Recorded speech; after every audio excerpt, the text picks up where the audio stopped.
Do you have access, What's that, Tony? sir? Do you have access to the 2022 6-7 coffee table book? Have you got hold of that yet? No, I haven't had a chance to look at it, to be honest. It's 47 meg. Will your email take that? No, I'll have to send you a link for the Dropbox. Got it. All right. I'll Just send you a link for the Dropbox. yep. And I'll get it to you. All righty. All right, we're going to get started now. Good morning, good afternoon. Welcome to the Diesel Drivability Roundtable. Those of you here live, thank you for attending. Those of you watching the recording, we appreciate you taking a look at what's going on. My apologies for taking a break from the roundtable. Been busy running around. A lot of changes here back at home too.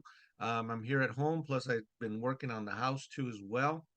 But I'll give you more details about that later on. Um, a lot of things going on with the, with diesel community, what's going on. We have Alex Zoller from Diesel Services Group that's going to be talking here. You're going to see his ugly mug there.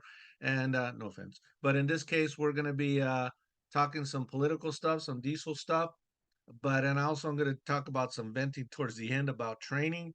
As I do training too as well, and I do these roundtables to get some information out there. Hopefully, you've been visiting the DTG website, which is a diesel training group. I do get some feelers here and there about the diesel training group, of what people are posting about what's going on. So let's get started here with the roundtable. I'll get started with my little mini PowerPoint. Is what is going on? Well, Happy New Year, right? And late New Year. I know it is the 23rd of the month already. In this case, what is new? Well, what is new is we've been updating a lot of the training. I got to update the on-demand courses. Plus, I've been training. I just got back from the Denver area. Enjoy that lovely -8, -20 degree weather. So, I'm a Las Vegas dude, so I'm a desert rat. So that was fun. But I'll talk about some of the stuff that I will vent about. Yeah, Tony's the instructor, is going to vent a little bit. And we're going to have Alex here from Diesel Service Group, like I said already. And we're also going to review needs and changes and again hit on a little bit about electrical. So let's hit hard and heavy on it. I take it you've seen all these YouTube videos, these TikToks, and other postings out there on social media regarding what's going on with Cummins. All right. I thought I'd give my 2 cents worth, and I guess, and I'm going to pull in Lee here. I'm going to bug him a little bit too on his opinions too. But what I want to mention here is the fact that, when we talk about, actually, let me backtrack here. I've been in this business for over 30 some years teaching, and I've worked several positions from instructor to field engineer to tech to as well, shop owner. And in this case, one of the things that through the years we have seen is, manufacturers meeting those emission requirements. But the thing is, ever since Volkswagen got caught, and we see that also Bosch and Duramax also had some issues too. And now we see that Cummins is the next one along in terms of what's going on with the recall on the Ram trucks. I could tell you things that we saw out on the trade just didn't make sense of what we were told. I get it about the software, but here's the bottom line: is why what nobody's talking about on social media or even in commentary is that why is it that these companies and corporations are cheating? Bottom line, why are they cheating? In other words, why are they not meeting those emission guidelines? So have we reached a point where it is extremely difficult to meet those NOx reduction platforms? In other words, the specifications they're asking for, or the allowable limits for NOx, because as you know, the two major emissions that EPA goes after is pretty much NOx and actually soot or particulate matter. So with that said, it's like, have we reached the point that it's almost hard to reach those requirements? Back in the day, I remember having a meeting in the SEMA show years ago. I won't name names, but we were talking to manufacturers, and it was a big meeting about all that. And in this case, the discussion was, are we putting a Band-Aid? In other words, we stuff this after treatment on the backside. And in this case, we're just trying to clean.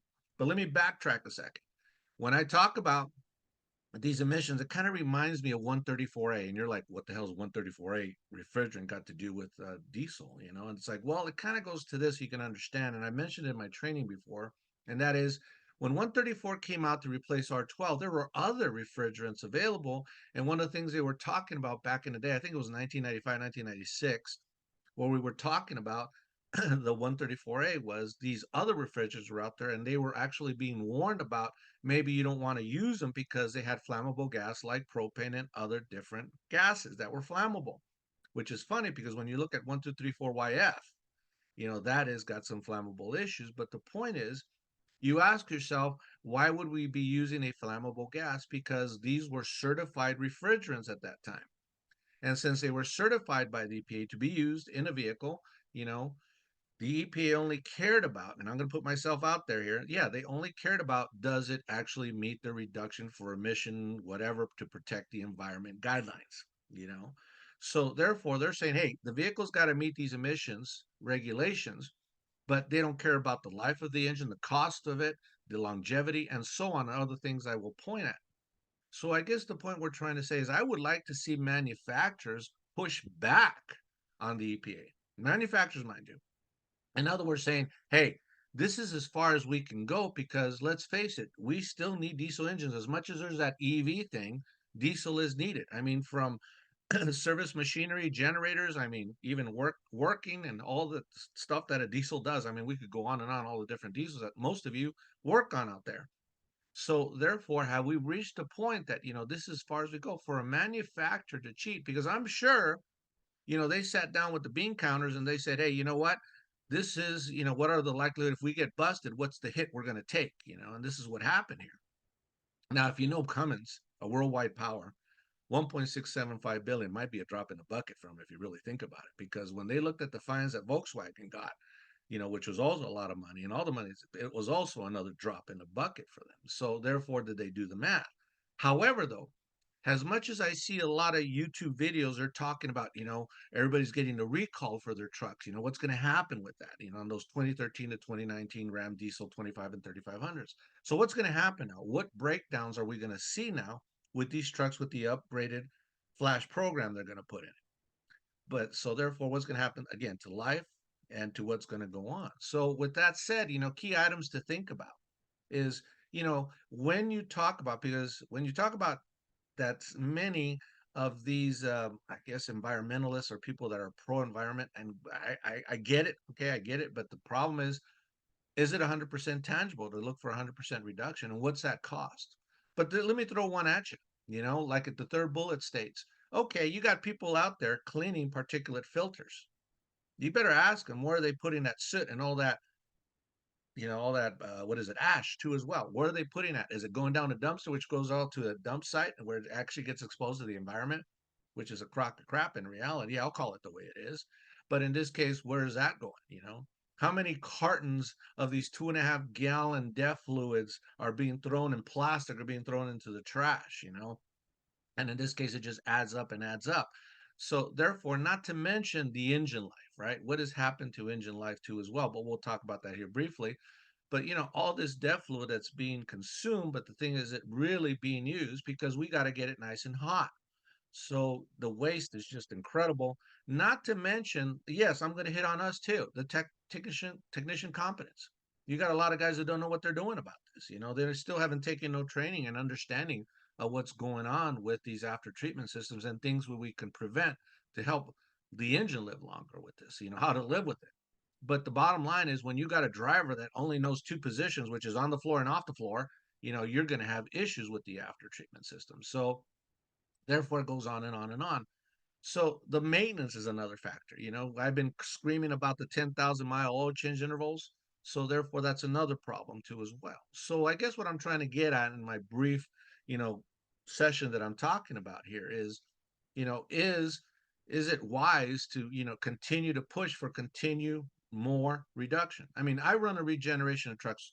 When we were running full tilt boogie on the shop, it wasn't surprising to do 10, maybe 12, maybe 15 regenerations in one day. How much fuel am I consuming? And what wear and tear am I adding to the engine life? And then as an engine is worn, you got low compression, you got more blow by, as we say, right? You're going to have, a lot of more fuel consumption. In other words, pretty much the efficiency of engine is going down and down and down. That's why I've always said that with after treatment, you're going to actually, pretty much congest the engine and also constipate the engine. So therefore, what I'm trying to get at is have we reached a point that, how far can we go? I remember when I was asked for my opinions, and I actually did an article, and I also was asked for consultation purposes. That's another story, but they asked me, they want 100% reduction in NOx, and I told them you're smoking, some drug or something, because you're gonna generate NOx, and NOx is the product of reaching 2,500 degrees in the combustion chamber. So therefore, you are going to reach those temperatures in normal combustion of diesel fuel. So therefore, you're going to create NOx. So I know they created the EGR, which many of you know that current EGR systems are just an issue. And when I see an aftermarket company actually now create a filter for the EGR, I'm sitting there going, okay, how are we going to clean it? What's going to be the cost for that cleaning? But then if there's an injector issue, we got a fuel pressure issue, we got a turbo issue, you got a compression issue, how's that going to affect that filter? It's just, to me, it's just a band-aid, if you ask me, because again, it's an issue with the carbon.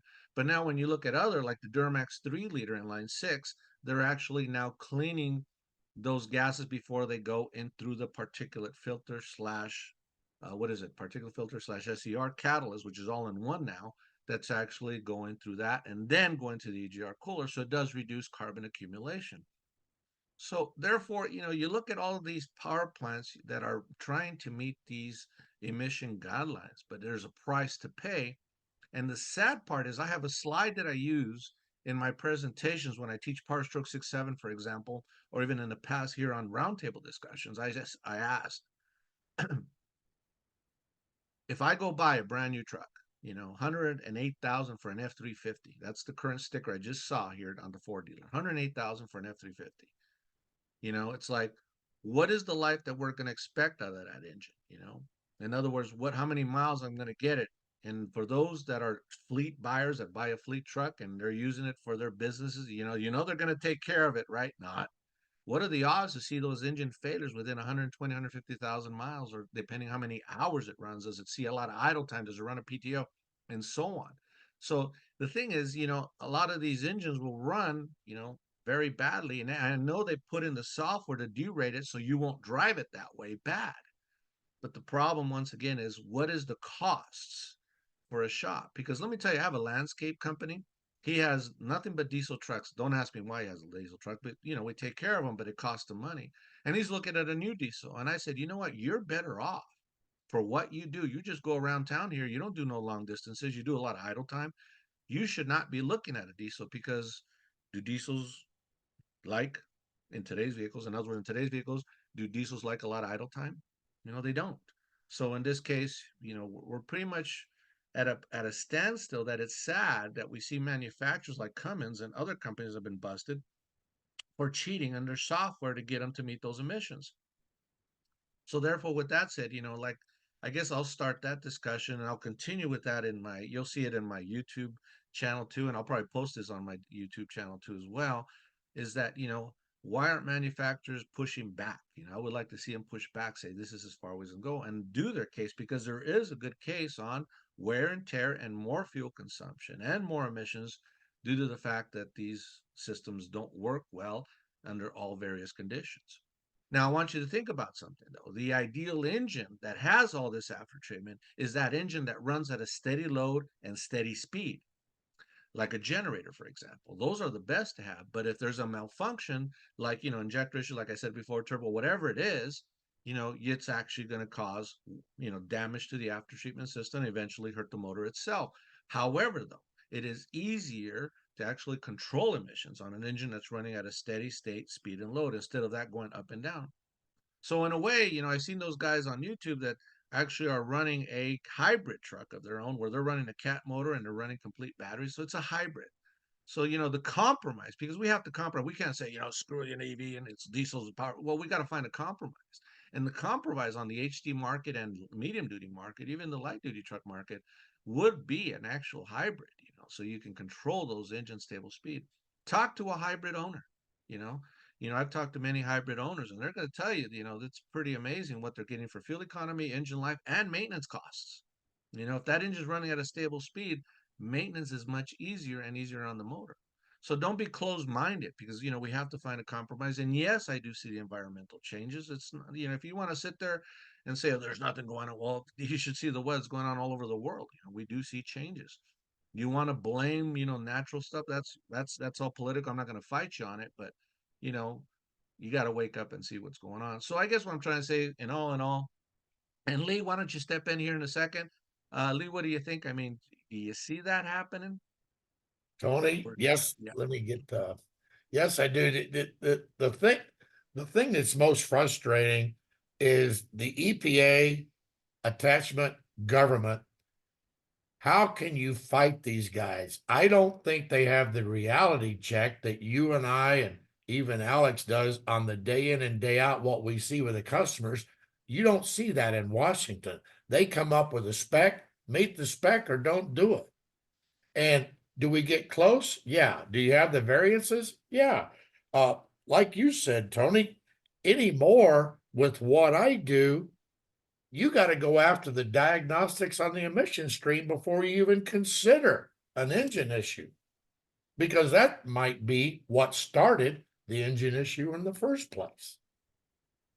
And then how long does it take? I've heard you lots of times, Tony, what you got to involve a DPF regen and or a replacement when you lose a set of injectors or whatever.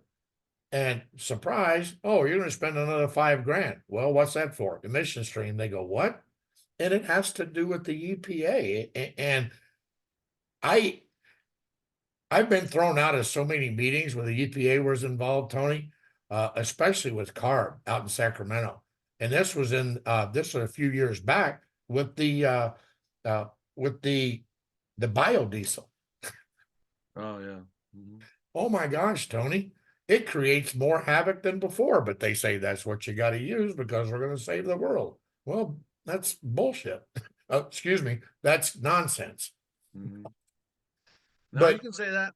yeah, It's good. It's and that was back in the Navistar days, and that was the big fight with Navistar with the EGR system and all that. They continued EGR, but everybody else went deaf. But you can only throw so much money at legalities and stuff, and sooner or later you're going to have to join what everybody else is doing. Europe's correct. doing deaf. Oh, we're going to do deaf. It's it. There's not an easy answer to this, Tony. Not at all. I just wish there was some way to have a conversation with the EPA to understand the things that we go through on a day in and day out basis. And I don't think there's an avenue to do that. Yeah, because I could live with particulate filters, but that SER, oh my God, from the software issues we're seeing to the issues with derating, and then you're following the procedures for you should see the phone calls that I get. Oh my God, it just doesn't make Same thing. sense. And they're like, I go, I don't understand why it's not getting you out of derate. You have no code set and all these issues with the software. It's like, what kind of software junk are they putting on these trucks? And it ain't just one make, it's all Nope. of them. All of it. You talk to the class A people, they're going to tell you some similar stories too as well. So it's like it's all just junk software they're putting there. So like, I guess my conclusions is that, the compromise would be probably hybrid. But in this case, get rid of SCR for Christ's sake, because it's doing more good than, it's doing more damage than good, excuse me. So in this case, it's just an issue overall. I would like to see the stats on that. Are we really reducing NOx? It's like you look at that NOx sensor too, and at different load levels, you see a lot of parts per mill in there. So like, okay, we're still spitting out a lot of NOx there too as well. So therefore, it all depends what engine speed and load it's at too as well. But again, loaded, unloaded, there's many factors involved: temperature cold, temperature hot. Because we all know that an SCR catalyst and particulate filter needs a temperature. And when you're talking about these cold climates we're getting across the nation right now here in the U.S. and Canada too, is you want to tell me these things are working effectively? So therefore, I would rather like to see more policing, because they say that one truck running with a dead cylinder pollutes as many as so many vehicles. I'm Right. sure you've heard that. I'd rather see more policing of, okay, your truck's running like crap, let's fix it. It's like, so yeah, it's because it's more economical, it saves you money, blah blah blah, because of fuel economy. But the bottom line is, how far are we going to see this happen? You all know that manufacturers are coming up with ways to meet that, because I was talking to the gasoline people this past week, and we saw that new article where they're saying that gasoline is now picking up particulate filters. So it's like, oh man, this is going to get good. It's like Jesus. But again, is it really cost effective? Is it really reducing those emissions? So therefore, wouldn't a good running diesel with good minimal blow by and so on, wouldn't that be more effective? So that kind of Tony, question. just as simple as an intake leak on a gas motor, drops out and starts dumping so much fuel into the fuel stream, and bye bye cat. So now you get to drop another grand for a catalytic converter. Yeah, so it's like it's stupid, but again, so therefore, in turn, what I'm trying to get at is, how far, is the government going to push, and why aren't we pushing back? We have associations out there that have pushed for legislation for service information and other things. Manufacturers and associations, we should get together and actually push back to the government saying, hey, this is as far as we're going. And it's not effective. It's costly. You know, as much as I just saw this article where they're, in California, they were talking about making cities make affordable housing. How about making affordable diesels? It's like, hello, because is it expensive to have a diesel? Damn skippy it is, just from an oil change to the fuel maintenance to the common rail. You pour DEF in that common rail system, catastrophic failure, and the list goes on and on and on. And, So, and Tony, John Deere just got into a pissing match with Right to Repair because of their exclusive software. and that's another Same thing. kind of craziness, Yeah, so the manufacturer locks it up probably to keep the EPA out. Hell, who knows? correct. But, the list is on. But again, I would like to see more discussion out there in social media about pushing back about, are we really doing more harm than good, when it comes to the life of those trucks or that machinery or whatever it might be that works on a diesel platform. And gasoline, like I just told you, is not far behind too, because they're getting, like I said, particulate filters. So make sense? I agree.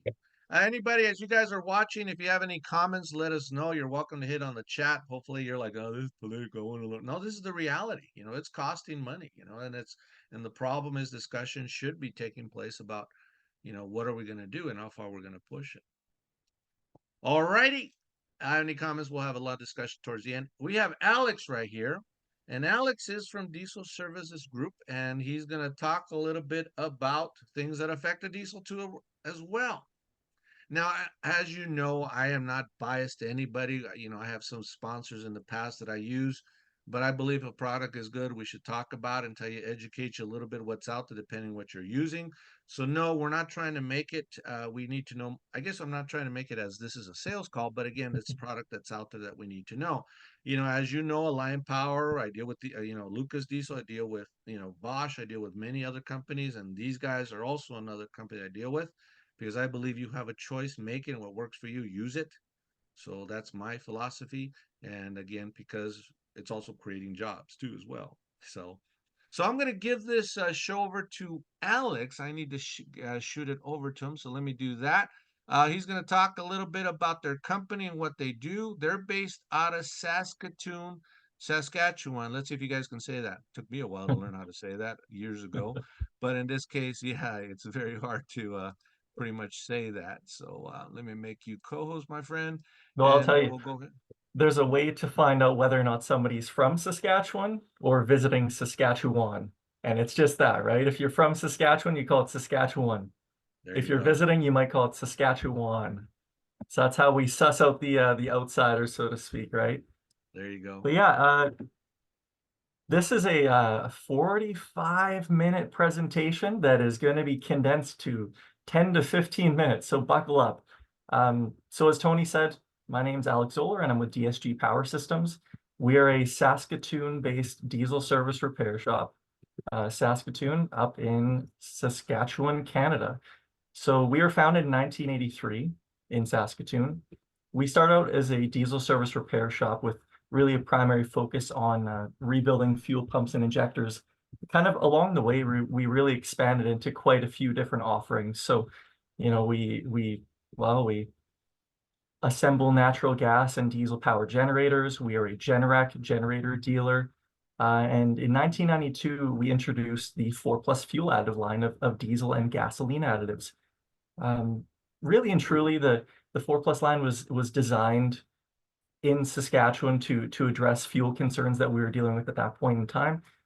So, sulfur reductions were coming in, And with that reduction in sulfur, you saw hydro treating of diesel fuel, which led to a loss of lubricity. So in our early days, we really did focus on kind of improving the overall lubricity of diesel fuel. But since 1992, our products have gone through quite a few different reformulations. And so, we've updated our fuel additive formulas to really just keep up with changing engine and diesel fuel technology. You'll note that there are a lot of slides here, so I'm just going to skip right along. But I do want to point out that DSG. Well, I should mention I've been with DSG since 2013. I worked in health and safety, compliance, warehousing, as well as I actually blended and bottled the product for a while. So back in 2015, I got into sales, and for the last 8 or so years, I guess I haven't really looked back. So in my 8 years of selling 4+ fuel additives, I've evaluated a heck of a lot of diesel fuel additives out there on the market. And not only do I believe this, but I know in looking at competing products that we really do have the best fuel treatment on the market for the lowest treatment cost available. So anybody who's interested in becoming a 4+ reseller, we can chat about that after the roundtable here today. So we, like I said, we make the products in Saskatoon for the harsh Canadian operating conditions. This is a kind of a nasty weather map that we had just a couple weeks ago, and so you'll kind of see. Keep in mind these are all temperatures in Celsius, right? So I don't know the Fahrenheit conversions off the top of my head here, but something like minus 35 degrees Celsius is going to be kind of minus 30, 31 degrees Fahrenheit. It's pretty nasty cold anyway. 4+ fuel additives are really meeting a wide range of applications. So they're used in farming, in the oil sector, mining industry, construction sector, by charter and school buses, the trucking industry, all across Canada, the United States, in rail transport and locomotives, in the marine industry, as well as forestry. So I promise there's not some conspiracy here. This actually wasn't planned at all, but much of what Tony was talking about earlier actually really truly does complement what I'm going to go through here for the next 2 minutes or so. So just some very brief engine and diesel fuel technology historical context. The first ever diesel engine invented by Rudolf Diesel is really nothing like a modern Cummins X15, ISX15 engine. Engine technology changes very frequently, and here's just kind of some of the things that we're seeing, right? So how it started, how it's going. Very much playing into what Tony just talked about, right? The diesel engines are very complicated nowadays, and the after treatment systems are even more so complicated, right? The second part of this equation here is diesel fuel. Diesel fuel has changed a hell of a lot in the last 20 to 30 years or so. I say this ain't your grandpa's diesel. Really, it's not even your dad's fuel. You think 20, 25 years ago, the diesel fuel that we were using was just completely different. So glossing over this very quickly, we went from high sulfur diesel to low sulfur diesel. Now we got ultra low sulfur diesel, but they didn't really stop there. You've got petroleum diesel, biodiesel blends, and then you have straight biodiesel, to say nothing of renewable diesel fuels and all that as well. So for all the mathematicians out there, these are the do not equal sign. High sulfur diesel does not equal low sulfur diesel. All of these are very different. I was trying to find here, just to try to localize the presentation a little bit, I was trying to find a nice kind of a map of every US state, as well as the biodiesel requirement or the legislation in each state. And if anybody can find something like that, please send it my way. I probably looked for about 45 minutes the other day and couldn't find anything convenient. So all that to say, the diesel that you fill up with, that you use in California, is going to be different than the diesel fuel in Minnesota. It's going to be different than the diesel fuel that you use in Saskatchewan. They'll all have, more or less the same specification, but they are completely different. And so this kind of feeds into a lot of the problems that people see nowadays. Really going to gloss over this stuff. Diesel fuel, how it started, how it's going. We went from high sulfur content to low sulfur content. So there's a greater chance of bacterial infestations because of that. We went from higher energy density to potentially lower energy density with biodiesel blends. You got less energy, so less fuel economy and horsepower. Diesel fuel back in the day used to have higher innate fuel stability. It had an improved shelf life. Nowadays, you introduce biodiesel blends, you have a shorter shelf life. One of the positives of biodiesel, though, is that you do have higher natural lubricity ratings because of that addition. So that's a kind of a nice thing here. You also have lower environmental pollutants. We're talking about sulfur dioxide and NOx a little earlier. Same sort of deal here. One of the negatives of biodiesel, though, is that biodiesel blends do attract and retain 10 times more water than conventional petrodiesel. So that creates a kind of a vicious breeding ground, just the perfect conditions for bacteria to grow and multiply. And, one of the positives here of biodiesel blends is that it does improve the cetane rating. A lot of kind of debate about what is the optimal cetane rating, and I think we'll kind of follow suit with where with Europe has arrived at, 50 to 55 cetane number being optimal. Bottom line here, modern diesel fuel is inherently unstable, especially so when you introduce biodiesel into the equation. Diesel fuel just naturally repolymerizes after it's refined, and that eventually leads to the formation of sludge and all sorts of nasty stuff that we try to deal with diesel fuel additives. So what does all this mean? Well, both engine technology and fuel technology change often. And frankly, a lot of the problems that we see are caused between the interaction between the diesel engines themselves and diesel fuel, which sounds intuitive, but I'm going to kind of get into this quickly here. Two really kind of broad categories of why you should use a fuel additive. The first one is a storage issue.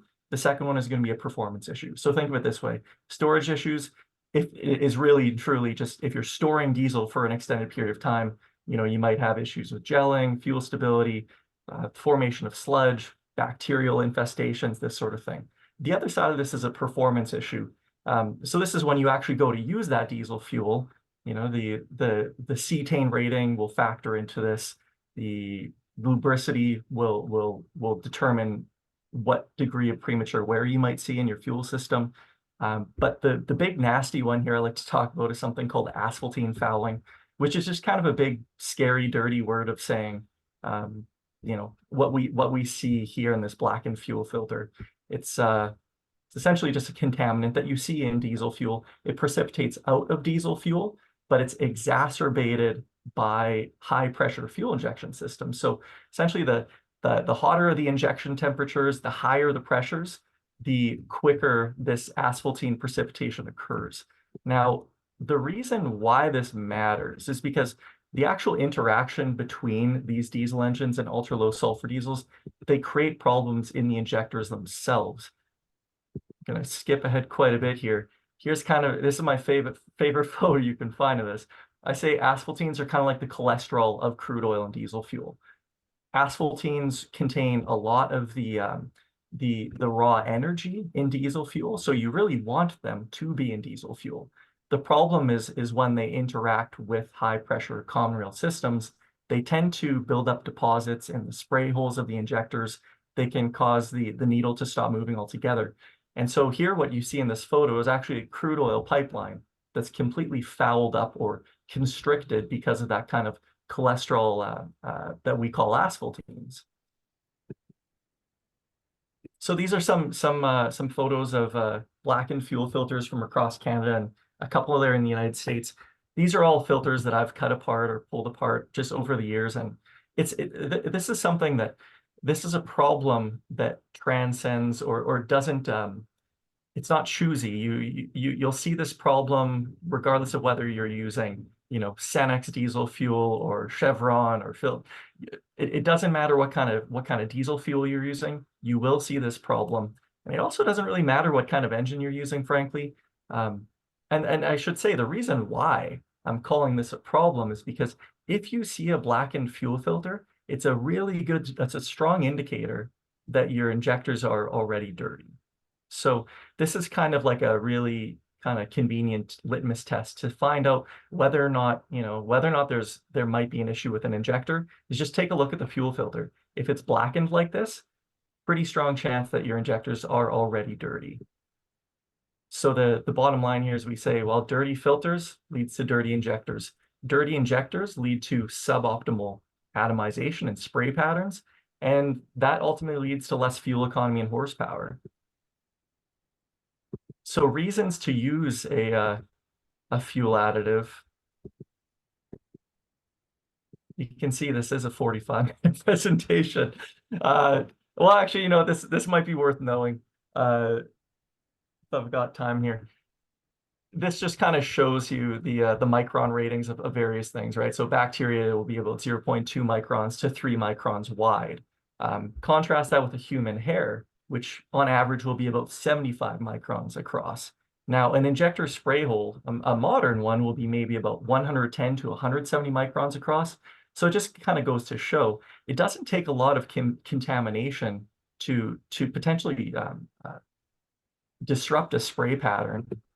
Here, got a photo here, and affect that, and negatively, adversely affect that atomization. You really do need pure, perfect atomization to get the best bang for buck out of your diesel fuel, out of your diesel engine, and just maintain fuel economy.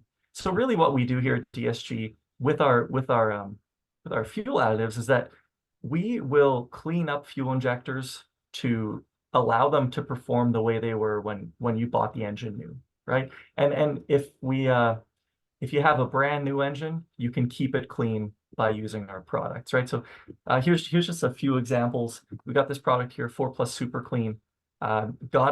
This is actually a customer of mine in a place called well, it's near Rosetown, Saskatchewan, anyway. So he had this brand new 2022 John Deere S780 combine, having a hard time starting it.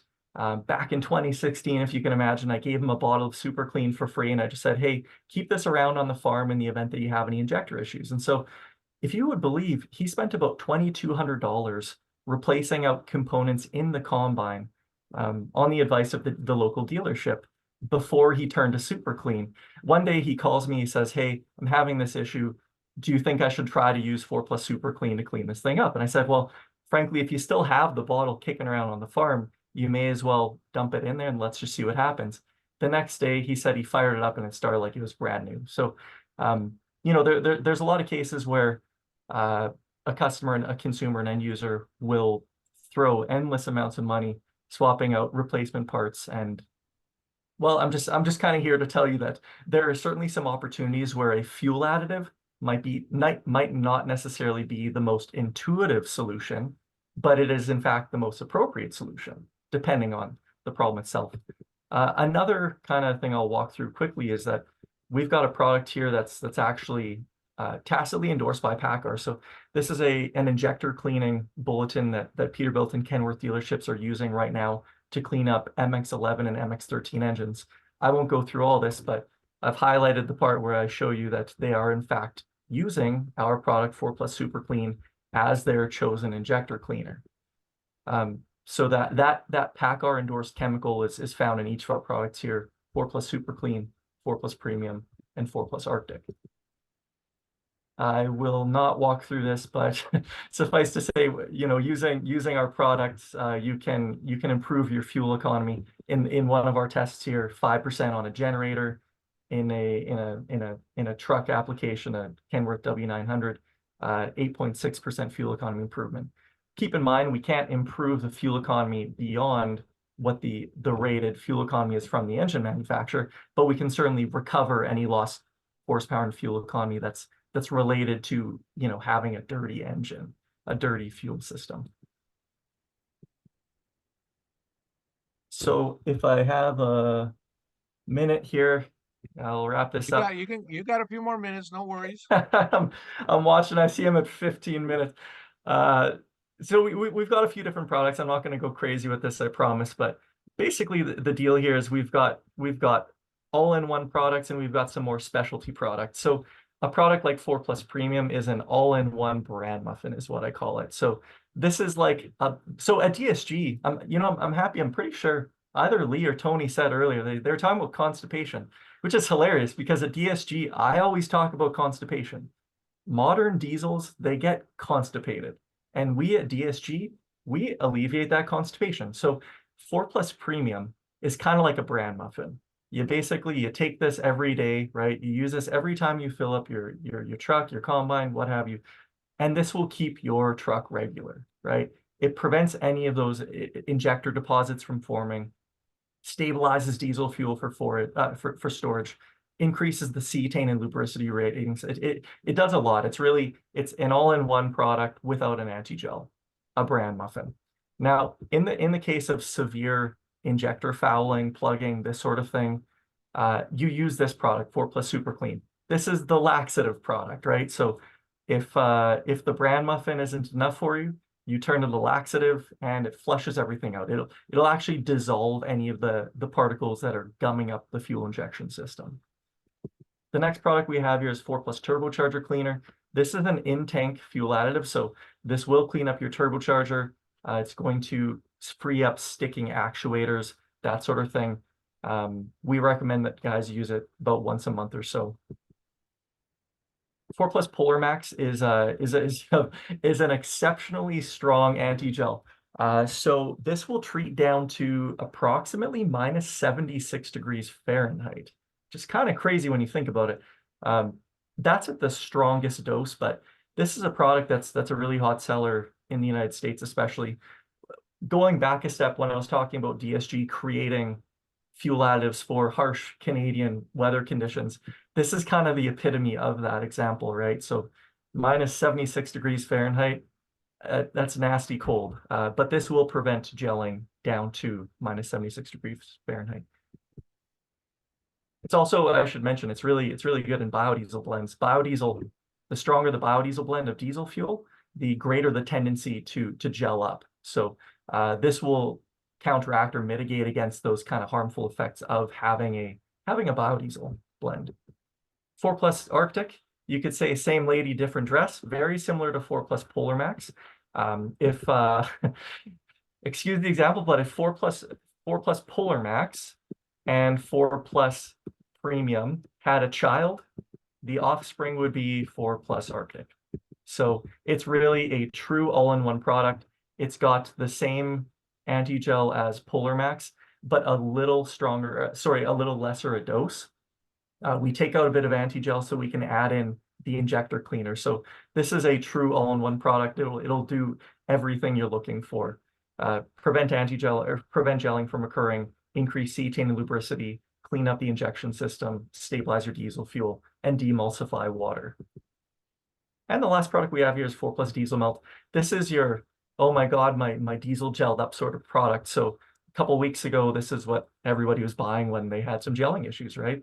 This just, dump it in the fuel filter, dump it in your fuel tank, wait 20 minutes, and it re-liquefies gel diesel fuel. That's all I think I'm going to tell you here today. I could tell you a hell of a lot more, but I don't think it would be appropriate. So, and probably an abuse of your day. So, Tony, thanks for having me. I don't know if you want to open this up to any questions or anything, if Yeah, that's if anybody appropriate, has any questions, go ahead and unmute your mic or put in the chat. But I will say something is that, I did a presentation on last month webinar for Lucas, and it was about diesel additives, and talking to people all over the nation where I've trained and driven. Does today's fuel require to be using fuel additives with the ultra low sulfur fuel? The limits on sulfur content, we see 15 parts per million as the limit, but the problem is, are all fuels the same way? The answer is no. It's like one fuel guy came to talk to me at the shop one time, and he said, Tony, the limit's 15 parts, but what's the minimum here in the States? There's no minimum. At least Canada has a lubrication standard. We don't, So for those who didn't know, there's no lubrication standard. That's why, when I talk to a new diesel owner that just bought a Jeep diesel, something as small as that or whatever, they don't understand there's no consistency in diesel fuel. In other words, it varies from county to county, state to state, or block to block, if you will, because, we see problems. So one thing I will tell you is when we look at common rail, it isn't surprising that people who are religious about using products such as their product, and is that, you see 200,000 miles, 300,000 miles in the common rail system, if not more. So proper maintenance of a common rail has always been fuel filters, like he mentioned too, but it also means the quality of fuel and additives you need to put in fuel. Because if you're not using a high quality fuel, let me tell you, you're going to have issues with common rails. So I remember back in 2001 with the Duramax, when the LB7 first came out, we saw issues with that Bosch common rail injector. But another problem was the lubricity issue with fuel. So obviously there were updates to the Bosch injector, but what I'm trying to say is it wasn't surprising. Well, actually, it was surprising that we see maybe 150,000 miles of life injector. And I remember in the old classes, we used to talk about what is the life of a common rail injector. Now it isn't surprising. We're seeing 200, 300, if not more miles. And the consistent story that I hear across the board is that they're using fuel additives, whether it be a lubricant, a cleaner, all in one package, and so on. So if you can agree. So we do live, not that I support everybody that sells a good product, they sell a good product. But what I'm trying to say is, do we live in a society where we do need to be using fuel additives? And the answer is yes. So therefore we do have to use that. So makes sense. Hopefully that helps. Mr. Alex, thank you. Thank you for having Thank me. you very much. And we'll continue on here. And again, Mr. Alex, I appreciate you presenting here. Definitely. So you guys got his information there. If you don't get it, send me an email or message and we'll get to you. You want to tell him your phone number one more time, Alex? Yeah, absolutely. That's 306-229-9494 or 1-800-667-6879. And I'll put it in the chat here as well. There you go. I appreciate it. Thank you. Thank you for Well, having me, Tony. all righty. Thank you, sir. Moving on. All right. Now Tony's going to be talking about, if you've been to the powertrain training website, I've been talking about electrical and what we need to learn about electrical. Guys, I've been talking to people. I just finished a week of class. I got some training coming up. Jesus, what do we got to do to get you to understand that electrical is something that you guys need to know? When I talk about something as frivolous as a relay, so what I have done for those that I got already quite a few, excuse me, a few people already interested is on the electrical. If you saw the main page on the website, is we're doing a beta session on training talking about electrical. Now, if you never have mastered electrical and you feel you're not very smart, you are smart. Okay, you are smart. You can learn it. Look at me, I can learn it.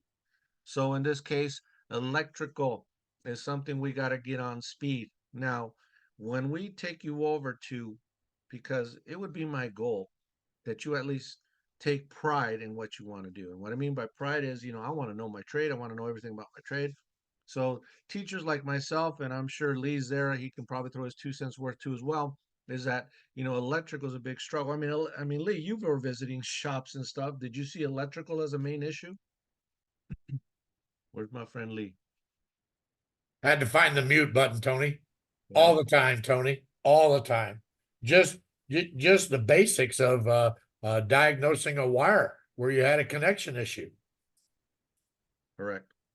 So what I have done is I actually have got a program called Tell an LMS. So imagine you got yourself a phone. You can download the app. You can log in, and you can actually watch a 3 to 6 minute segment, then take a quiz and test. Because I have seen other companies that also are running similar platforms. But what we're trying to do is create where you're seeing repetitiveness. Because unfortunately, when I teach a class, the problem I run across is that, they learn it that week and then it's gone. So it'd be nice to have something that further enhances and continues the rehearsing of this until it's pretty much automatic. Because in our trade, I understand we learn a lot by doing, but we also learn a lot by, rehearsing and taking tests over and over again. So I'm one of those people that, yeah, there are quizzes, there are tests there. It is between you and the computer, and I just look at the results. But this case is to get you acclimated with electrical. I just did a quick segment on, different types of batteries. And, last week I was at a shop and I was talking to another guy, and a lot of you still don't know the difference between CCA, CA, reserve capacity, and amp hour. So I did that. So in this case, please note, if you don't know electrical, you don't have to go through me, but at least go through somebody. So we're going to be offering electrical training here, but the problem is time after time after time, Last week I was at a shop. I was talking to other people. I was working at a shop here in Vegas. Oh my God. It's like, geez, guys, will you please learn voltage drop testing? Will you please learn how to do circuit testing? It's getting worse and worse and worse. And it's sad that the consumer is paying the price. So please understand that we're trying to do our best to supply that kind of need. And if you want to take it further, because come on, how many of you know exactly how a starter works? You know how to do, you know how an alternator generator works. You know how to do voltage drop testing on it. If you're one of those guys that does click, click, click on the starter, you see click, click, and you just put a starter in a battery and it still don't work, now what? If you've been replacing modules or computers and so on, you still don't know how to test circuits. Because let me tell you, networks are getting worse nowadays. If you've been watching the social media stuff, there's some technicians out there talking about just the rear tail lamp, what's involved in actually repairing if it gets water intrusion. So it could be a $5,000 repair, $2,000 repair, depends what you need in there. So I guess what I'm trying to say is, get up to speed electrical. We're also going to be offering, I'm getting together with Mark Weller, and he wants to teach an EV because there are people that are interested in learning EV, and you should learn something about EV2 as well, because sooner or later it's happening. However, though, we need to know how those things work, not just for repair purposes, but also for safety and understanding purposes too. So if you're not an EV fan, that's okay, but it might come into your shop soon, So therefore, be aware of that. So once again, definitely look at that. And as a matter of fact, I'll just quickly show you here. Let me switch over here to the screen. And you're going to see right here, this I'm actually logged in as an administrator, but you're going to see that there's going to be quick videos right there. So if I just click on that, you're going to see a video being played, and it's going to be like, 3 to 6, 8 minutes long, right? So that's what you're going to see there. But in this case, after watching a short segment, then you're going to take a quiz. And in this case, it's going to ask you things of, starting out. Because I resent instructors that say you don't need to know about electron movement and all that, but you can learn it. I hate it. You guys are capable of learning this. So we try to make it easy. And there's also animations out there that you can learn about. But again, you would take a test there to actually help you out with that. And then you would continue with the next part. So we try to make them short and sweet. Excuse me.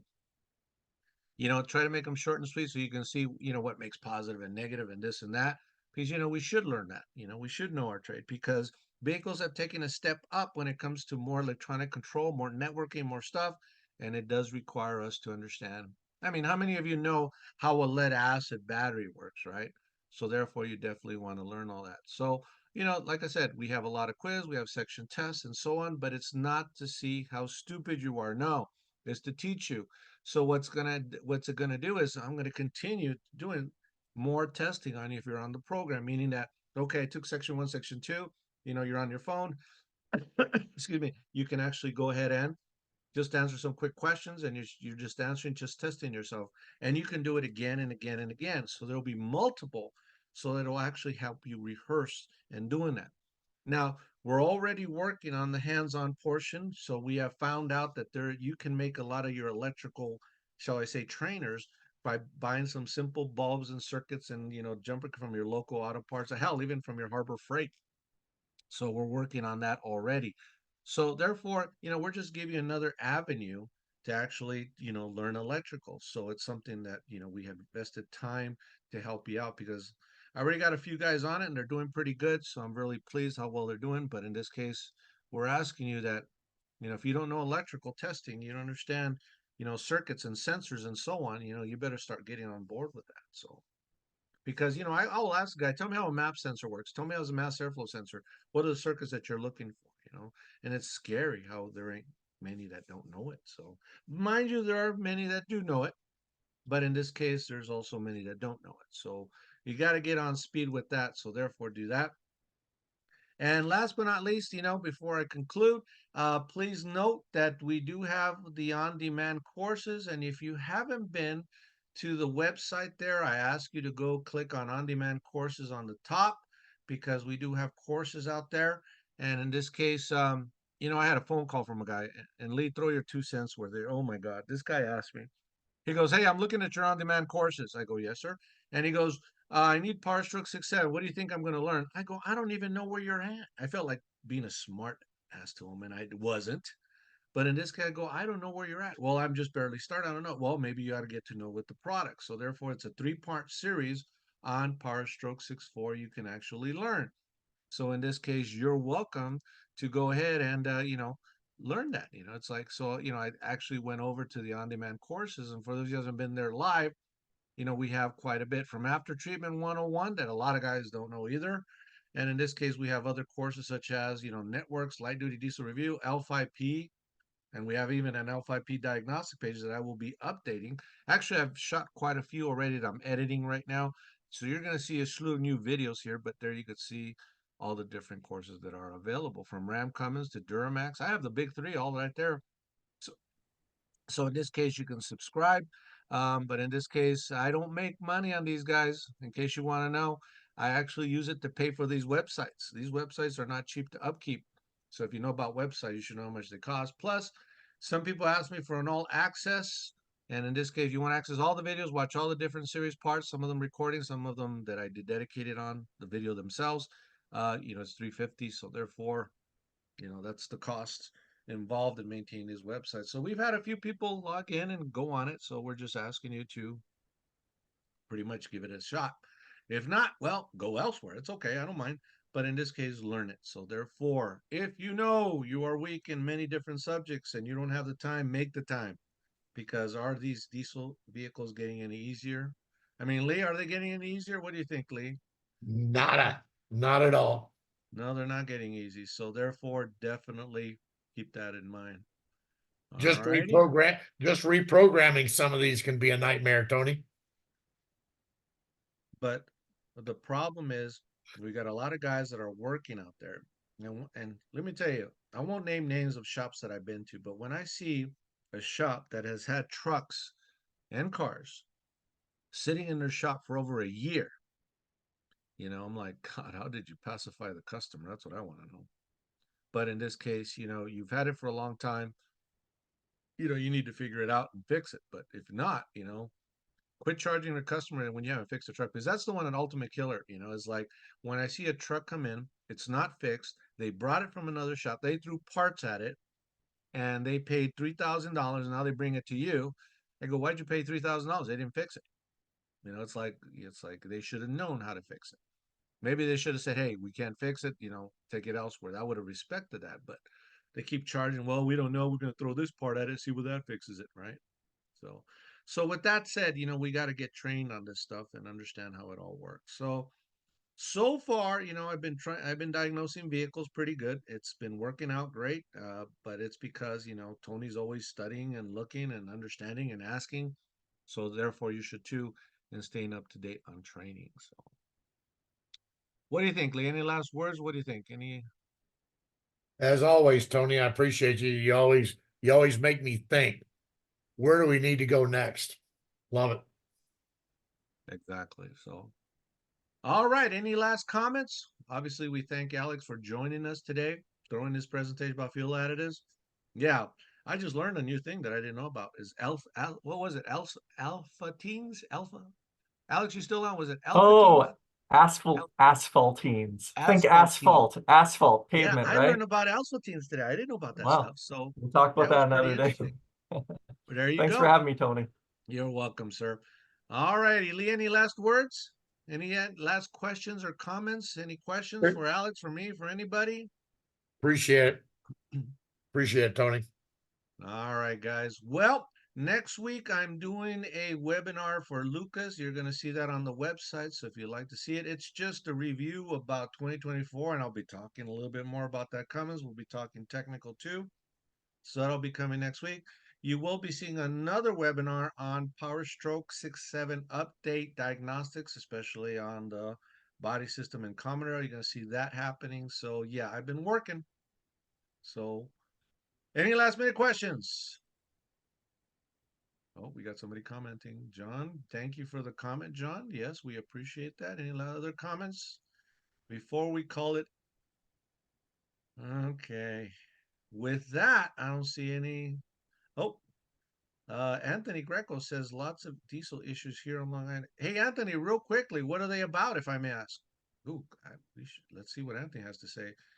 What issues we talking about here? Is it fuel related, engine related, emission related, or all of the above? Ah, after treatment systems. Okay. All right. Well, again, you're not the only one, Anthony. Everybody's having after treatment systems. That's why we talk about that. So, all right. Very good. Thank you, Anthony. Yeah. All righty. Do you have any tips on removing 2015 F350 from idle only mode?